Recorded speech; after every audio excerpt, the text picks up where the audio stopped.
Huwag nang singilin ang inutang kapag ginamit ito sa ahensya, sa bawat ahensya na involved sa mga residente.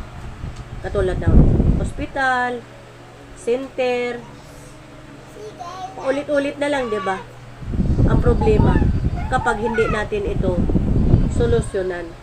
Ulit-ulit na lang din pag-usapan, kaya ulit-ulit na lang din natin itong sasabihin. Pero kapag ating itong pulidong ungkatin na sa tamang pamaraan na pag-ungkat, kung ito ay ginamit lang din sa mga residente, sa lahat ng residente, sa mga empleyado, sa hospital, sa center, hindi na kailangan bayaran. Okay? Ulit-ulit na lang, di ba? Ang problema kapag hindi natin intindihin ang bawat problema na sa ahensya natin.